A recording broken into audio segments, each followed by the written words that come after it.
اور قبر پر آنے کے بعد جو بھی دعا کرے گا اللہ تبارک و تعالیٰ اس کی دعا کو اس قبر والے کے صدقے میں پوری فرما دے گا.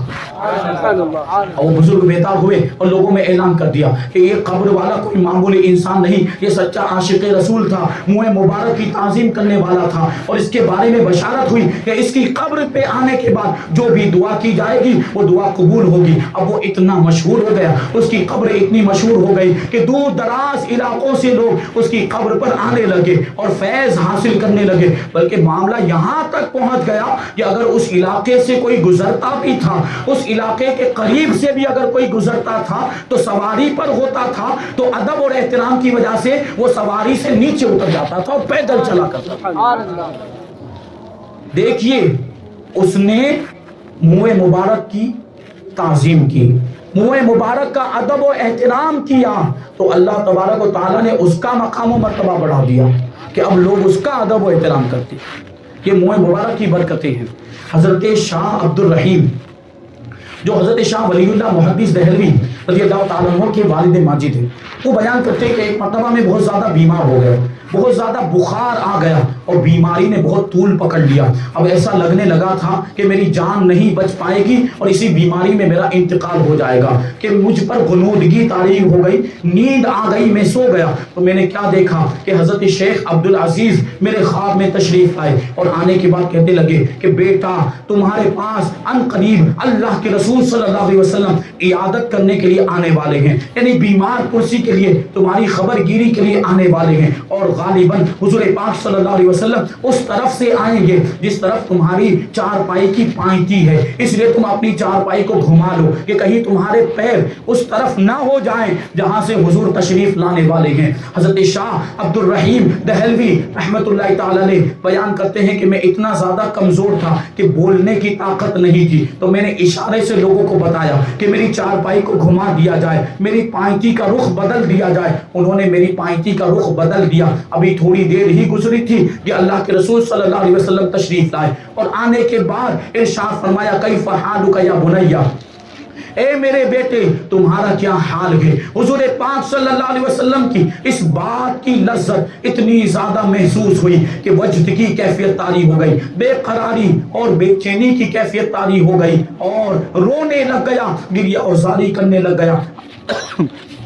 حضرت شاہ عبد الرحیم دہلوی رضی اللہ تعالیٰ عنہ فرماتے ہیں کہ پھر اللہ کے رسول صلی اللہ علیہ وسلم نے مجھے آغوش رحمت میں لے لیا, یعنی مجھے گلے لگا لیا, اور کیفیت یہ تھی کہ حضور پاک صلی اللہ علیہ وسلم کی داڑھی مبارک میرے سر پر تھی اور میرا سر حضور کے سینے پر تھا, اور میں اتنا زیادہ رو رہا تھا, میں اتنا زیادہ گریہ و زاری کر رہا تھا کہ میرے آنسوؤں کی وجہ سے حضور پاک صلی اللہ علیہ وسلم کا کرتا مبارک تر ہو گیا, یعنی حضور کا جبہ مبارک بھیگ گیا, حضور کا پیرہان مبارک یہ میرے آنسوؤں کی وجہ سے تر ہو گیا.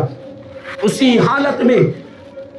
پہلے بے چینی کی کیفیت تھی, بے قراری کی کیفیت تھی, تھوڑی دیر تک حضور کے سینے پر میرا سر رہا تو وہ کیفیت سکون میں تبدیل ہو گئی, اطمینان حاصل ہو گیا, ساری بے چینی اور بے قراری دور ہو گئی. اور پھر اسی وقت میرے دل میں خیال آیا, میرے دل میں سوچا کہ میری دل کی تمنا تھی, مجھے یہ شوق تھا بہت زمانے سے کہ کاش کے حضور پاک صلی اللہ علیہ وسلم کے منہ مبارک مجھے مل جاتے, حضور کے بال مبارک مجھے مل جاتے. میرے دل میں یہ خیال آنا تھا کہ اللہ کے رسول صلی اللہ علیہ وسلم میرے اس خیال پر مطلع ہو گئے, اور حضور نے ارشاد پر حضور پاک صلی اللہ علیہ وسلم نے اپنی داڑھی مبارک پر اس طرح ہاتھ پھیرا تو 2 بال حضور کے ہاتھ میں آئے, اور حضور پاک صلی اللہ علیہ وسلم نے وہ 2 بال مبارک مجھے عطا فرما دیے.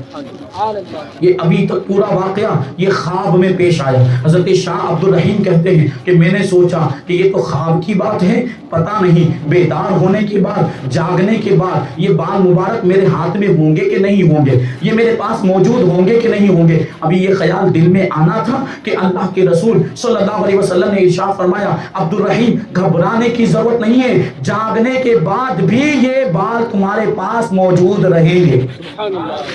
بیدار ہونے کے بعد بھی یہ بال تمہارے ہاتھ میں ہوں گے۔ حضرت شاہ عبد الرحیم کہتے ہیں کہ میری آنکھ کھلی، جب میں بیدار ہوا تو اندھیرا تھا کمرے کے اندر، میں نے چراغ منگوایا، چراغ لایا گیا تو چراغ کی روشنی میں نے اپنے ہاتھ میں دیکھا تو کوئی بھی بال مبارک نہیں تھا، حضور پاک صلی اللہ علیہ وسلم کے منہ مبارک میرے ہاتھ میں نہیں تھے، تو میں غمگین ہو گیا، میں رنجیدہ ہو گیا۔ میں نے سوچا کہ حضور پاک صلی اللہ علیہ وسلم نے تو ارشاد فرمایا تھا کہ بیدار ہونے کے بعد بھی بال مبارک ہوں گے، لیکن یہاں تو بال نظر نہیں آ رہے۔ تو میں نے دوبارہ حضور پاک صلی اللہ علیہ وسلم کی طرف توجہ کی۔ اللہ کے رسول صلی اللہ علیہ وسلم دوبارہ خواب میں تشریف لائے اور ارشاد فرمایا، بیٹا ہوش کر، بیٹا ہوش میں آ، بال مبارک موجود ہے، تمہارے ہاتھ میں نہیں، تکیے کے نیچے رکھے ہوئے۔ سبحان اللہ، نعرہ تکبیر، نعرہ رسالت،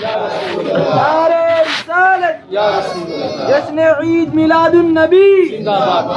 تکیے کے نیچے رکھے ہوئے ہیں، وہیں سے جا کر لے لو۔ حضرت شاہ عبد الرحیم فرماتے ہیں کہ اب میں بیدار ہوا، اب میں نے جا کر تکیہ اٹھایا تو تکیے کے نیچے حضور پاک صلی اللہ علیہ وسلم کے وہ دو منہ مبارک موجود تھے۔ میں نے ان کو اٹھایا اور بڑے ادب و احترام کے ساتھ ایک ایسی جگہ پر رکھ دیا جہاں ان کی تعظیم ہو سکے اور جہاں ان کا احترام ہو سکے۔ وہ منہ مبارک میرے پاس موجود تھے، وقفے سے میں اس کا دیدار کیا کرتا تھا، میں اس کی زیارت کیا کرتا تھا۔ لوگوں کو جب اس بارے میں پتا چلا کہ رسول پاک صلی اللہ علیہ وسلم نے خواب میں یہ منہ مبارک مجھے عطا فرمائے تو خاص طور پر لوگ وہ منہ مبارک کی زیارت کرنے کے لیے میرے پاس آتے تھے۔ میں نے اس کو ایک صندوق میں رکھا تھا اور صندوق کو کھول کر میں زیارت کرایا کرتا تھا۔ حضرت شاہ عبد الرحیم فرماتے ہیں کہ منہ مبارک کے 3 کمالات میں نے دیکھے، میرے سامنے 3 واقعات ایسے پیش آئے جو بڑے ہی تعجب خیز واقعات ہیں۔ ایک واقعہ ایسا تھا کہ وہ دو منہ مبارک ویسے تو آپس میں ملے ہوئے رہتے تھے، آپس میں لپٹے ہوئے رہتے تھے، لیکن جب منہ مبارک کے سامنے درود و سلام پڑھا جاتا تھا تو وہ دونوں منہ مبارک آپس میں ایک دوسرے سے علیحدہ ہو کر کھڑے ہو جاتے تھے۔ یعنی وہ بھی حضور کے صلاۃ و سلام پڑھے جانے پر حضور کی تعظیم میں منہ مبارک بھی کھڑے ہو جاتے تھے۔ یہ ایک کمال۔ اور دوسرا کمال کیا تھا؟ فرماتے ہیں شاہ عبد الرحیم کہ ایک مرتبہ میرے پاس 3 لوگ آئے جو حضور پاک صلی اللہ علیہ وسلم کے منہ مبارک کے منکر تھے، مانتے نہیں تھے۔ میرے پاس آئے اور آنے کے بعد کہنے لگے یہ کیسے ہو سکتا ہے کہ خواب میں کسی کو منہ مبارک عطا کیے جائے، ہم نہیں مانتے کہ آپ کو خواب میں حضور نے یہ منہ مبارک عطا کیے ہیں۔ حضرت شاہ عبد الرحیم کہتے ہیں کہ بہت دیر تک ان لوگوں کے ساتھ بحث و مباحثہ ہوتا رہا۔ ان لوگوں نے کہا کہ ہم اس کو آزمانا چاہتے ہیں، تو حضرت شاہ عبد الرحیم نے کہا کہ بے ادبی کے خوف سے میں نے آزمائش سے انکار کر دیا، کیونکہ آزمانے کا کیا مطلب ہوا کہ ہمیں شک ہے، ہم تو شک نہیں کرتے، ان کو شک تھا تو ان کے لیے آزمائش، یہ میں نے اس کو بے ادبی کے مترادف سمجھا۔ بہرحال جب مناظرہ بہت زیادہ لمبا ہو گیا، بہت دیر تک بحث و مباحثہ چلتا رہا، تو عزیزوں نے یہ کیا کہ منہ مبارک کو لے جا کر دھوپ میں رکھ دیا۔ ابھی دھوپ میں رکھنا تھا کہ ایک بادل آیا اور بادل نے آنے کے بعد منہ مبارک پر سایہ کر دیا۔